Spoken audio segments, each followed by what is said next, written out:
Hello and welcome to my first voiceover video, and it's going to be on the Challenger. We're not going to mess too much with the tuning right now, we're just going to get right into it.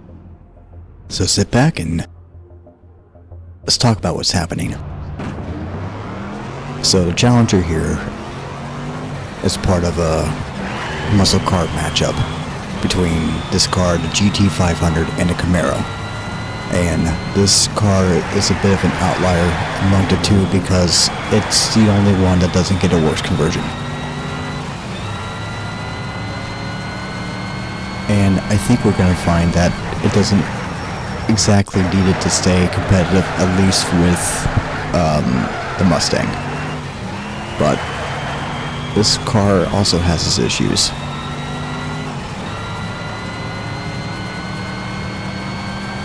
We're gonna look right here. Yeah, so two big issues with this car. It's kind of heavy, and that means when I slam on the brakes, all the weight goes towards the front, which is not ideal because I kind of need the tires in the front to steer, which can't happen if all the weight's going there. So you're gonna see me restart these runs a lot, unless I get something that I think I can keep, because you only get one shot with the nitrous. Once it's gone, it's gone. There is no refilling it. So if I get through a run with nitrous and I'm not happy with it, I'm just gonna end up restarting the race. It's faster that way. I don't want to sit there and waste 5 minutes of my time on a run that I can't improve upon by driving, and that's the biggest issue with nitrous cars.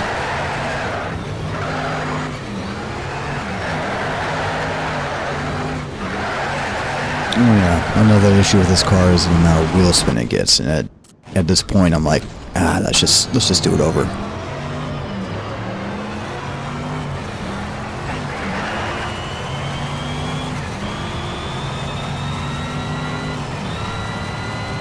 So the reason why I'm doing Silverstone National first is that it's a simple enough track for me to get a good amount of laps in within the time limit up here. I get 5 minutes per track.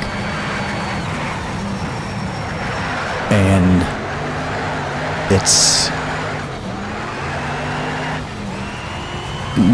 relatively easy to memorize all the corners. There's only not but a handful. Let's see, can I hit this?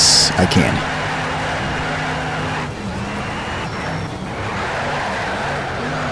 So with nitrous, this car is actually really quick in speed. It doesn't help with the turning at all, which is unfortunate. It also doesn't help with the braking. And braking is something I'm gonna have to really deal with in this run, along with this turn.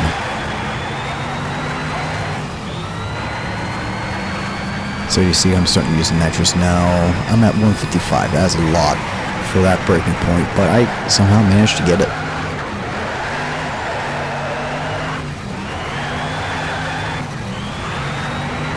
Something else you see too is that I will take that turn differently depending on, more or less I'm experimenting, but sometimes I'll take that inside there if the car is more underpowered to give me less track to cover. If I can carry a good amount of speed there, then I'll take the actual race line.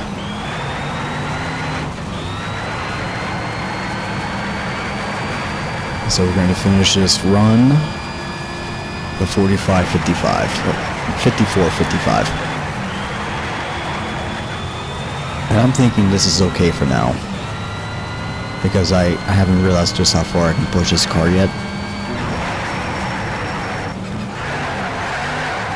So we're probably going to go ahead and fast forward through the rest of this so I can get through the second run, because there's a bunch of... I'm getting ideas of what I need to do to make this car better.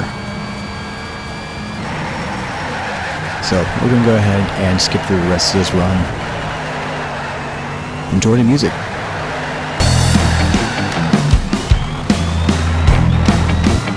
I don't know why I went to to that camera angle. I guess I just wanted to see it.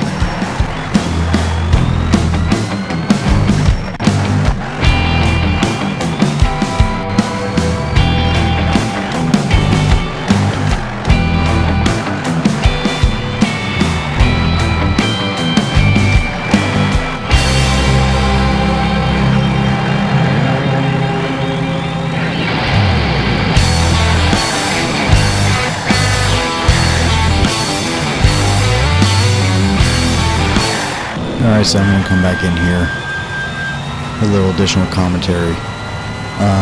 The reason why I'm even bothering finishing these runs is because I actually want to keep the replay footage. And what I do is that I take that and I mute the audio, but then I sync it up with what you're seeing here to get the engine noise and tire noise and all that, because the replay music has, or the replay has music that plays and I cannot get it to go away.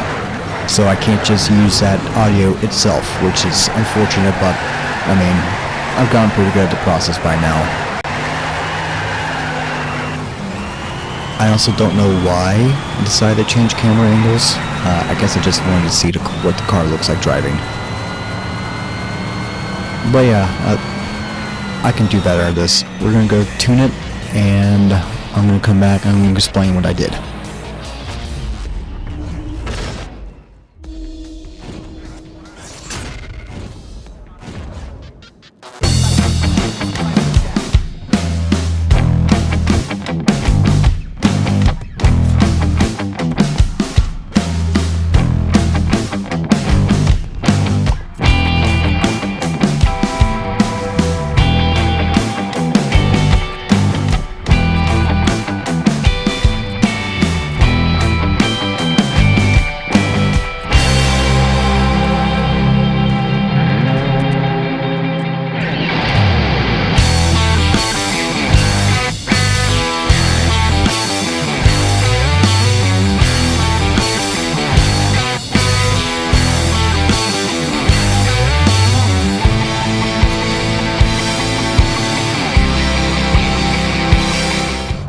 Alright, so what do I do there? I raised the front tire pressure up a little bit to give me more responsiveness. Although I don't know if that's really the right play. I probably should have just lowered the rear tire pressure to give me more grip in the rear to help reduce some of that tail spin. I'm talking about this retroactively, of course. And then my idea was for the dampers, the slow and fast there at the bottom, is that I want to make sure that the car can turn in as sharply as I can get it. Because of that corner right there, which I know it's not called corpse, but that's just how I read it, and it's just going to stick. We're coming into left field now.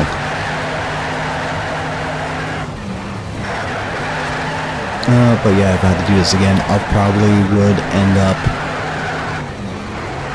increasing the lock towards more neutral on the differential for acceleration, just to help with that wheel spin a little bit, because there are, especially within corpse coming up here, getting around that corner and trying to get power down on a controller is already hard enough as it is, and the wheel spin I'm just spinning that power away. It's not going to any actual acceleration. When we come down the straight, I am using boost. Brake hard. So this is that point where I'm realizing that I need to change my braking points, and this is what I'm talking about, where you're going to see that I'm going to just restart instead of finishing the run, because the nitrous run is my fast lap, that's my hot lap, and I can't get that back without nitrous.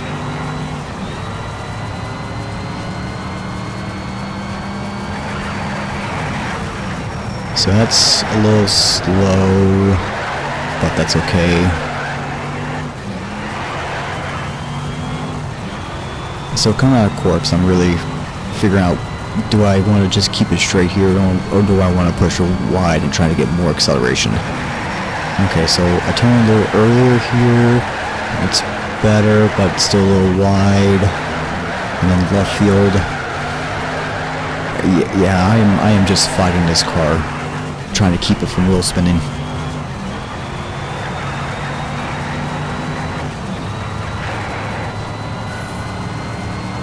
Alright, so now this is the point where I start to use nitrous. Because I use the second lap because for me, it's just faster. I can get more attempts in faster and try to get that final time that I'm looking for. Which in this instance, I'm trying to find something close to 52 seconds. And running the GT500, I'm realize that 52 really isn't, I'm going to restart here again because I messed up the break point, but 52 isn't really attainable. I might be able to hit 53. As a matter of fact, on the GT500 I got very close. I lost that footage,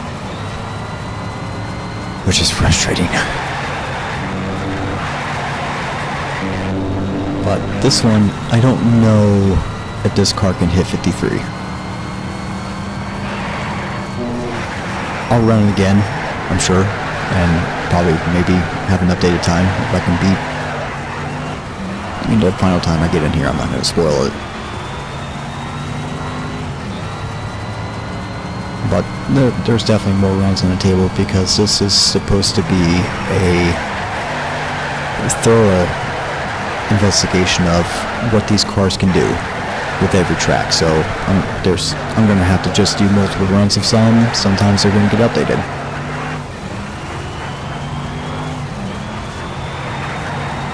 But I would say up to 3 cars, this is honestly probably my least favorite.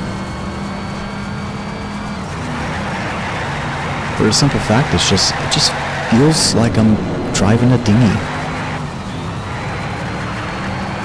Let's see what we get with the boost here.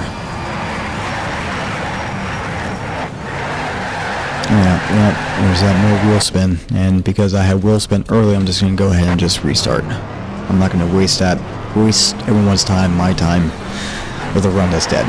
So we're going to try this again. And this is the frustration that comes with nitrous cars. Sometimes you try to be too aggressive, trying to carry as much speed through the corner, and you sometimes get bit.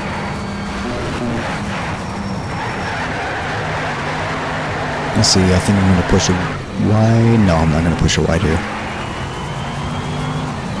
I will say this car just sounds great.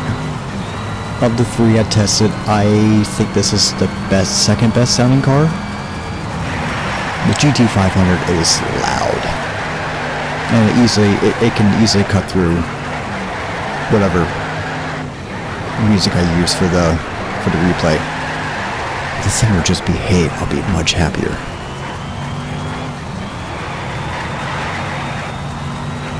So that there, I try to cut that as close as I can to the wall, and you can save a couple seconds that way, assuming you don't hit the wall, which I've done plenty of times.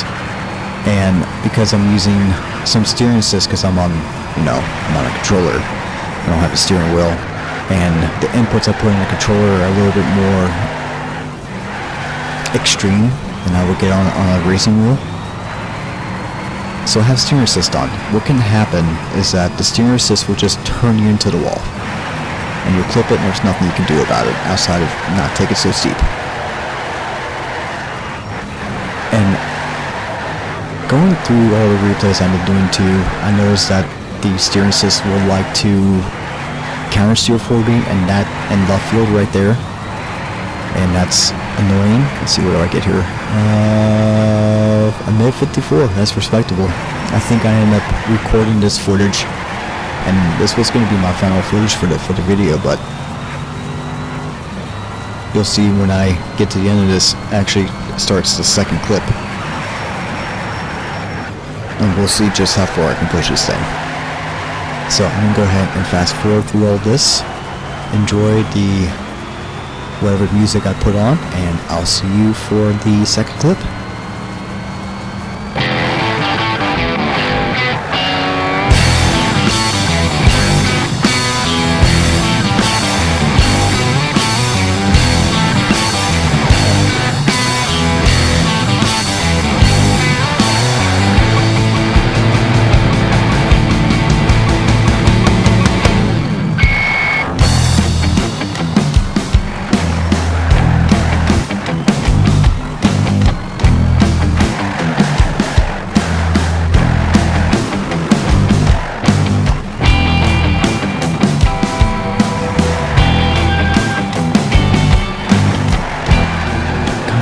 stay straight.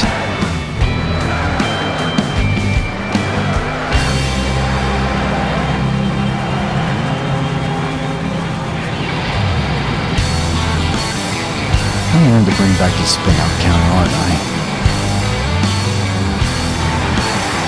My god, 6 seconds.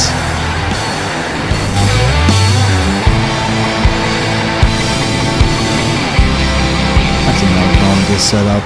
You let out the gas and the nose just runs wide. Lift off understeer. Gotta love it. Alright. 54, 410. Let's see if we can make this better.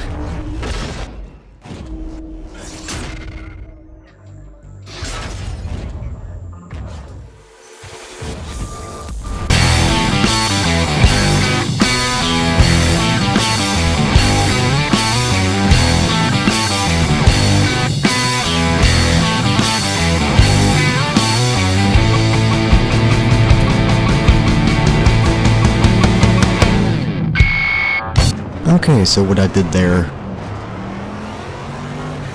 at least with the springs, is it should have been what I should have done in the beginning, and increasing the diff lock like that, or I guess decreasing in this case, I don't know how you want to look at it, but I meant move it towards the center, not towards the, other spectrum of it. Let's see if it pays off. So this is going to be another one of those times where I'll probably end up running it a couple times just so I can get a good feel for the car especially with nitrous. I need to make sure I know where my brake points are at. Ah man, this corner is so inconsistent with this high powered car like this. This thing has a lot of power and a lot of torque going towards the rear. And really, I ought to just lower the rear PSI.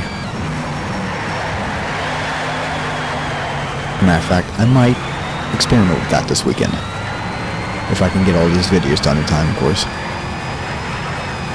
So we're running boost, good braking point. I think actually it's a little early. So here I'm pushing it wide to see if I can get more speed out of it. Okay, that's a little less than 2 seconds and I'm in the dirt. So there, I think I need to brake at the hump, not at the checkpoint marker. So this runs again. By the way, this corner is called Maggots. I don't know why. I don't know why people name the corners that they name. So we're coming on the straight. Again, into Corpse. I know that's not what the corner's name is, and I'm not going to change it because I think Corpse sounds better.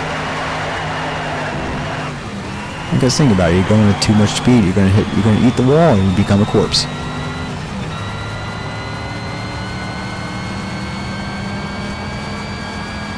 So not nitrous, that brake point right there at the checkpoint marker is just fine. Because I'm only doing 150 instead of 160 by the time I get there. Okay, that's decent. I'm not hitting the rev limiter like I was. You know how it bounces like that in the rev limiter? That's bad. What I had there was okay. If I had a little more throttle control with the controller, I can smooth that out a little bit.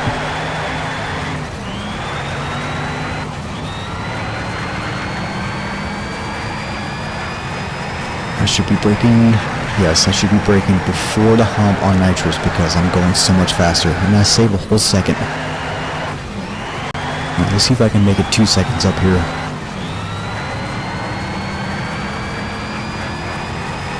Oh yeah, I'm hitting 160. That's bad braking. I compensate by turning in early.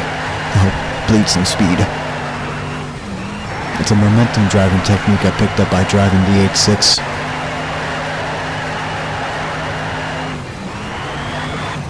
And honestly, I think I can move the braking point, I can move the brake bias to probably about 60. Okay, so 1.7, and this run, I'm thinking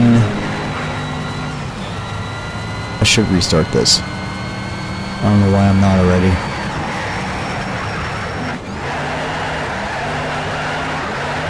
Actually, considering that's only 0.198 ahead of my nitrous time is interesting.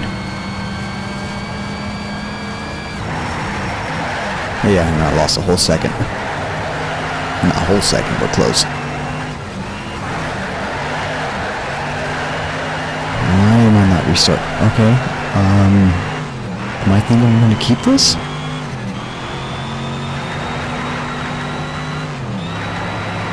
By the way, this is the concept version of this car. This is a Dodge Challenger R2 concept. That's why it looks like the way it does. Because Challengers don't have this rear tail light. It's kind of weird. I like it. Kind of wish they kind of kept it, honestly.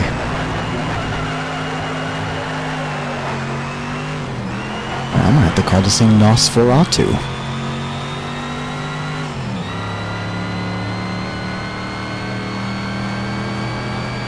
Oh yeah, I'm adding like at least 13 miles an hour with nitrous, and I spin again.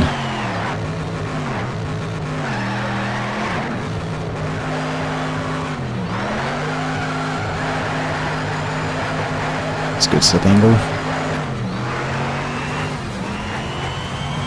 Alright, for some reason I'm going to show you the inside of the cockpit now. And honestly, I've seen gameplay videos where people are using just this, and I don't know, I just can't. I've gotten so used to the same camera angle I've been using for years that everything else just looks weird. And honestly too, like, the way all this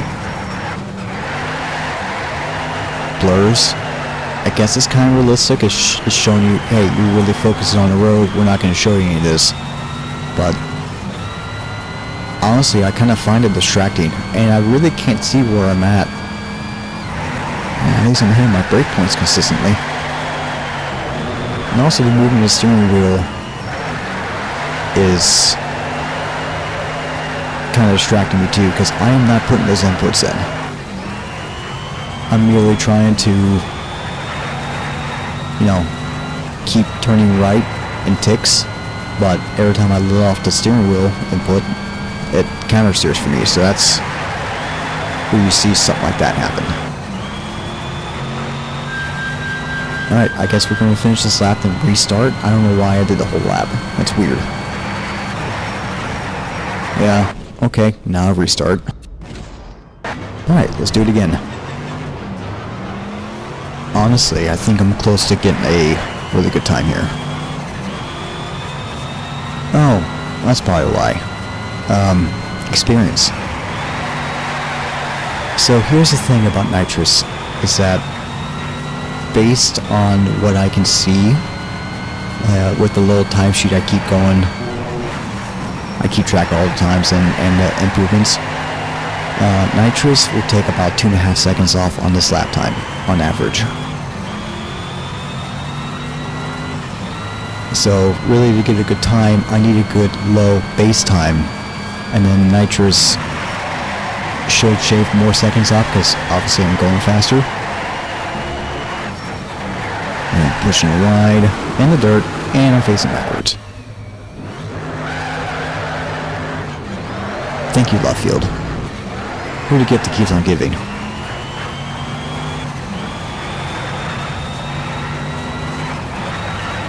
So who's watching this? And like in the stands? Why are they here?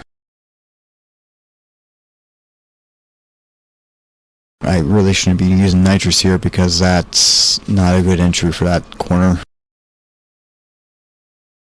I brake late. Yeah, it's going to push it wide. Alright, I guess we're running with it.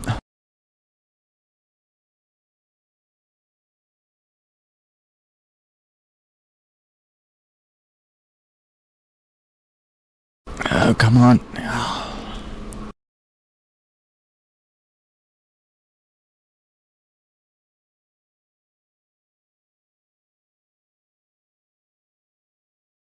Yeah, I think I'm gonna run this again. Pushing it wide there, coming out of that straight into the left field is not ideal, along with the, yeah. See, look, 55-40, yeah, I can do much better than that.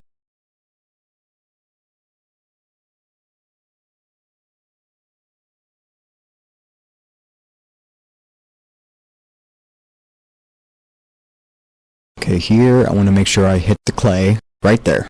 That's a good line.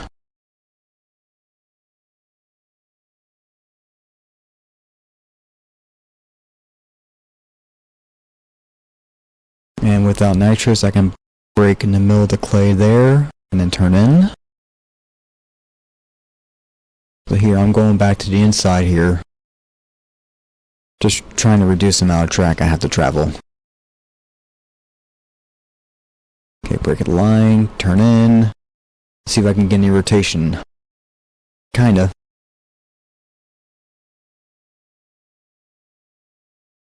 Yeah, see, then those went wide again.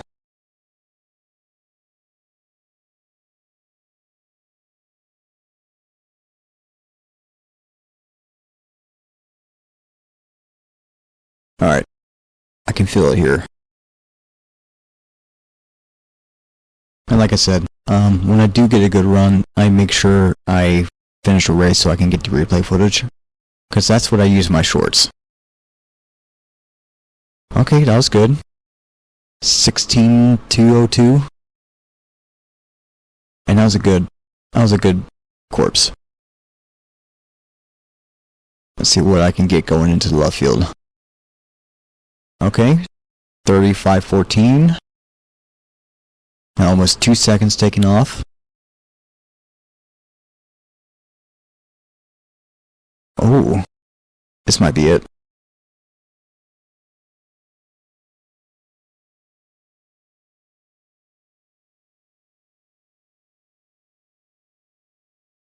Okay.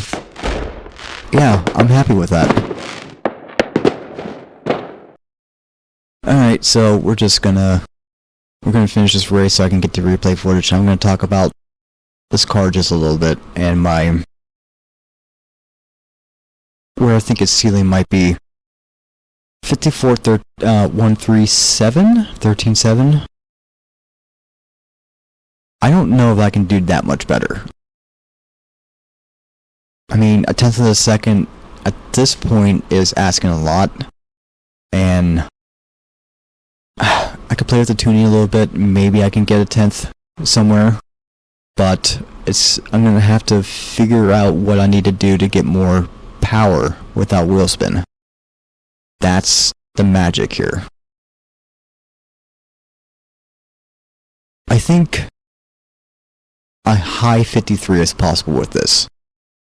With the perfect run, I think at least a 53.9 and whatever change. I don't think you can go that much lower than that. I mean, maybe a very high 53.8, but I don't see it go much lower than that. It's definitely not a 53.7 car on this track. And the biggest issue with this car is that it doesn't get a works conversion. That's something that the other two get, and that allows me access to different aero tuning where I can give it more intercooler vent to give it more power. I can increase the brake vents to improve the performance of my brakes, but I don't get that in this car. So I kind of have to rely on not aero to get this car faster. And I think what I need to do is that I need to get the front tire pressure where I had it, and then reduce the rear tire pressure to try to keep that rear end as plain as I can. Then I need to experiment with the diff. I'm going to try to keep it around 45. It's probably the lowest I want to go. I'll probably raise the deceleration as well to about 45-50. It's okay where it's at, but Doesn't seem like it's too unstable. But this car competed better than I thought it would.